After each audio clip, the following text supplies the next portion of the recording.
আমি প্রিয়াশচন্দ্র বর্মন। আমি ময়মনসিংহ থেকে এসেছি। আমি আমার এসএসসি কমপ্লিট করেছি শহীদ স্মৃতি বিদ্যাপীঠ থেকে 2015 সালে। তারপর আমি ইন্টারমিডিয়েট কমপ্লিট করি নটরডেম কলেজ ময়মনসিংহ থেকে 2017 সালে। দেন আমি ভার্সিটি পরীক্ষা দিয়েছিলাম, কিন্তু আনফর্চুনেটলি আমার চান্স হয় নাই। তারপরে থেকে আমার দেশের বাইরে যাওয়ার একটা ইচ্ছা জাগে। তারপর আমি সেটার জন্য সামন্ত পাটোয়ারি আপুর কাছ থেকে দেশের বাইরে যাওয়ার জন্য অনুপ্রেরণা পেয়েছি, এবং তারপর সামন্ত পাটোয়ারি ম্যাম আমার ফাইলগুলো ভালোভাবে টেক কেয়ার করার জন্য আমি ইন্ডিয়াতে স্কলারশিপ পেয়েছি। সেই সুযোগটা করে দিয়েছে ফেইথ ওভারসিজ। ইন্ডিয়ার জেন ইউনিভার্সিটি থেকে ইনফরমেশন টেকনোলজি সাবজেক্টে আমি স্কলারশিপ পেয়েছি 100%।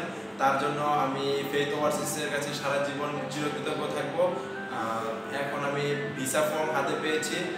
তো আমি জেন ইউনিভার্সিটির উদ্দেশ্যে 25 তারিখ রওনা দিচ্ছি বাংলাদেশ থেকে। সবাই আমার জন্য দোয়া করবেন।